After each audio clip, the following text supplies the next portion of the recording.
안녕하세요. 밀라노 민입니다. 오늘은 제가 재테크에 대해서 말을 해보려고 하는데요. 제가 1년 동안 유튜브를 통해서 저희 이제 집 구하는 거, 그리고 제가 지금 직장 생활을 하고 있어가지고 직장 생활에 관한 것들을 보여드렸는데요. 이렇게 어느 정도 자리를 잡다 보니까 당연하게 생각하게 되는 게 또 하나 있더라고요. 바로 재테크입니다. 그래서 오늘 이탈리아 사람들이 어떻게 재테크를 생각하고 어떻게 생활하고 있는지 좀 자세하게 얘기하고, 또 저는 실제로 어떻게 준비하고 있는지도 말씀드리려고 합니다. 얼마 전에 저희 남편 다니까 이탈리아가 세계 GDP 8위에 등극했다고 말을 해주더라고요. 차트를 살펴보니까 한국이 12위가 됐더라고요. 이탈리아 같은 경우에는 기축통화국 중에 하나예요. 저는 87년생으로서 IMF를 이제 초등학교 말에 겪었거든요. 그래서 좀 고생을 한 번에 눈으로 보면서 어, 좀 경제 활동에 대해서 관심을 가져야겠다라는 거를 많이 생각했었는데, 그때 우리가 달러를 빌려오잖아요. IMF에 외환 보유고를 높이기 위해서, 또 우리나라의 안정성을 이제 갖춰주기 위해서 그거를 빌리는데, 그걸 이제 달러가 제일 힘이 큰 세계 기축 통화고, 또 뭐가 있죠? 엔화도 있고, 이번에 위안화도 됐고요. 그리고 파운드가 있고, 그리고 당연히 지금 유로존에 있는 이탈리아도 그 중에 하나에 속해 있습니다.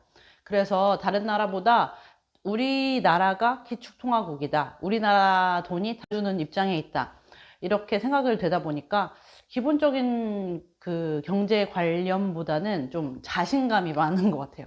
제가 왜 경제 관념에 대해서 말을 하냐면, 제가 뭐 1년 동안 나름대로 이탈리안 사람들을 많이 만나봤는데, 어, 투자보다는 기승전 저축입니다. 그렇게 많이 생각을 하고, 젊은 사람조차도 주식 투자나 아니면 재테크에 대해서 특히 관심이 없어요.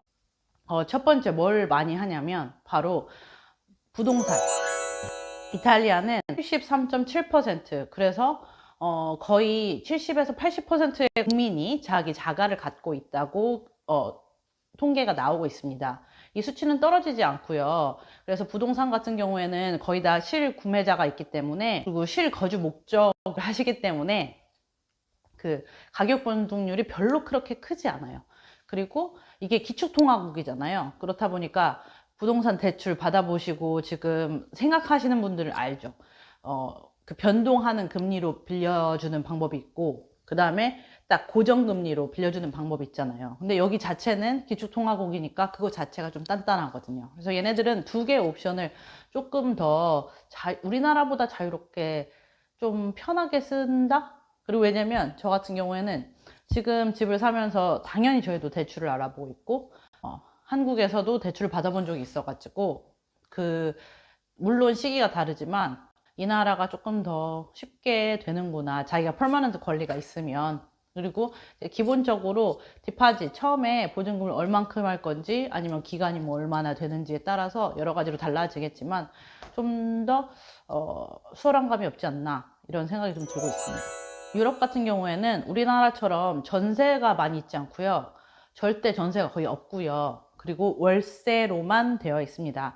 그래서 그 실거주 목적 아닌 2차, 3차 주택을 많이 사질 않죠. 왜냐면 원래 그 목돈을 가지고 또 이제 대출을 받아서 사는 구조가 기본적인 구조라면, 이 나라는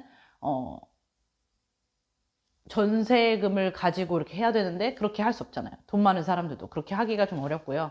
그리고 이제 기본대 가격대가 있기 때문에 이미 구축되어 있는 그 정도로 2차, 3차를 구매해가지고 투자 목적이 될 수 있는 근처의 지역은 이미 가격이 딱 형성되어 있고, 그게 주거 가격이라고 생각이 돼 있어가지고 그 사람들이 뭐 무리하게 이걸 사서 되팔아서 차익이 크게 남고, 이게 가능하지가 않거든요. 그래서 부동산을 투기 목적보다는 정말 실거주 목적으로 많이 사용하고요. 그리고 만약에 2차, 3차 내 주택이 필요하다 그러면 메디테리언시가 있기 때문에 바다 근처에 집을 사거나, 아니면 알프스가 위쪽에 있잖아요. 그래서 한쪽에 집을 사서 자기 세컨하우스로 사용하는 사람들이 더 많다고 합니다. 저 같은 경우에는 이제 부동산은 저희 실거주 목적의 집을 지금 구하고 대출을 받고, 이런 과정을 이제 1년의 과정을 겪어갈 거고요. 그거를 보여드릴 거고, 또 저 같은 이제 개미 투자자 같은 경우에는 주식을 생각을 안 할 수가 없어요. 주식을 하려면 그 나라에 만약에 딱 내가 거주하고 있다면 실제로 구매해보고 사용해보고 아, 이 회사의 주식을 내가 사서 소유해야겠다.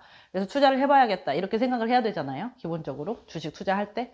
그런데 제가 이탈리아에 살면 살수록 이 회사가 여기에서 좀 더 시너지가 있어서 커질까라는 고민이 많이 들어요. 왜냐면 이 나라 좀 구조상의 문제라고 할까요? 그냥 다른 점이라고 하는 게 더 나을 것 같아요. 왜 그러냐면 먼저 처음으로 말씀드릴 게 높은 인건비.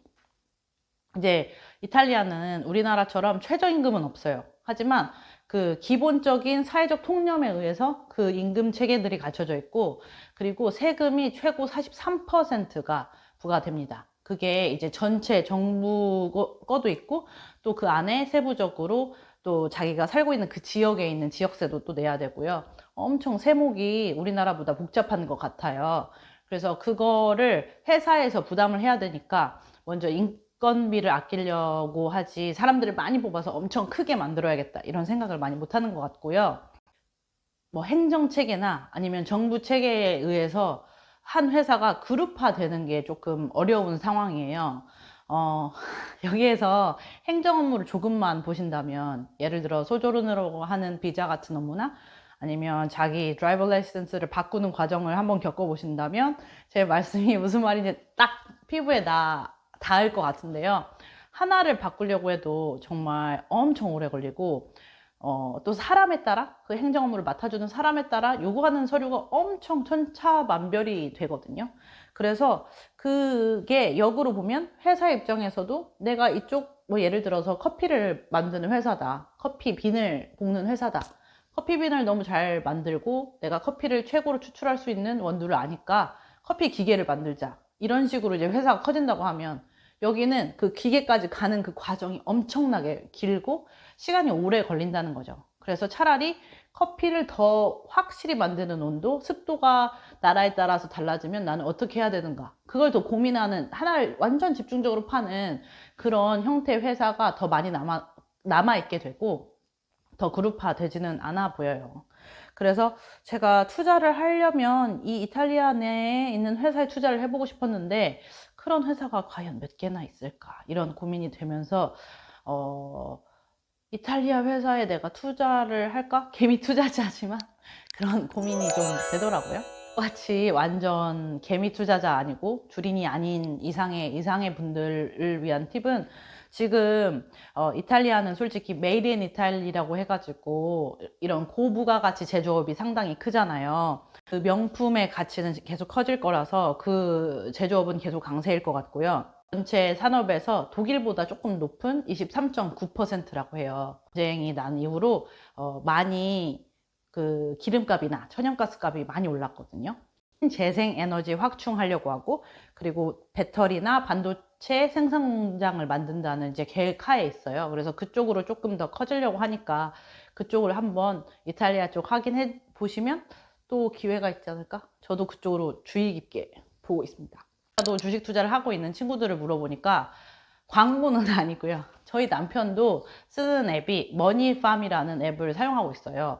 그 앱을 만든 사람 자체가 이탈리아계 사람인 것 같아요. 그래서 밀라노에도, 그리고 영국 런던에도 헤드쿼터를 가지고 있다고 합니다. 그래서 그거를 사용하는 이유가 또 하나 뭐냐면, 이탈리아 세제가 엄청나게 복잡한데, 예를 들어서 이제 주식으로 금융소득을 얻잖아요. 그러면 26%를 원칙적으로 내야 돼요.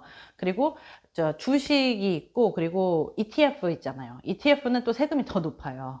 그렇기 때문에 그게 일일이 내가 계산해서는 머리가 터지거든요. 근데 그 앱이 다 해결을 해준대요. 그래서 그런 앱을 사용한다고 합니다. 그리고 또 주식 투자 말고, 이제 주식 투자의 방법이긴 한데 또 다르게 하는 방법이, 이게 제 페이슬립이거든요. 다 가렸어요. 그래서 안 보이는데 이게 실제로 이렇게 페이슬립이 나와요. 맨 밑에를 보면은 INPS, 임스라고 해가지고 국가사회보험기구이거든요. 그래서 퇴직 후에 연금을 받게 해주는 기구예요. 그래서 이거를 가지고 사기업을 통해서 투자를 해서 자기의 이윤을 조금 높이는 사람들도 있대요. 그런데 이런 사람들도 정말 가뭄에 콩나듯이 찾아보기가 상당히 힘든답니다. 제가 1년 동안 이탈리아 살아보니까 거의 이탈리아 사람들 같은 경우에는 자, 정직원이 되죠? 그럼 집을 사고 그리고 돈을 모은다. 이 두 가지를 모토로 가지고 하고 있는 것 같고요. 그게 젊은 사람들조차 그런 것 같고, 그래서 또 생각을 해보면 이쪽에 너무나 관심이 없으니까 나 같은 조금 이런 재테크에 관심이 있는 나라에서 온 젊은이들은 좀 행정 시스템이나 아니면 세금을 좀 이해하면 조금 이탈리아에서 투자의 신을 이렇게 좀 볼 수는 그 언저리라도 조금 만져볼 수 있지 않을까? 또 저 같은 경우에는 이제 대출 때문에, 집 대출이죠. 대출 때문에 이제 월급의 많은 부분이 가져갈 거지만 한 달에 얼마씩 모아가지고 아까 처음에 말씀드린 머니판 같은 앱 같은 거 시작해볼까? 아니면 다시 한국 앱을 켜볼까? 이렇게 고민도 하고 있습니다. 아무래도 여기서 하려면 부동산보다 아마 주식 투자가 더 될 것 같아요. 오늘의 이탈리아 한마디는요, 라 돌체 비타. 그래서 아름다운 인생이라는 뜻이고요. 그리고 구독, 좋아요, 알림 설정 부탁해요. 감사합니다.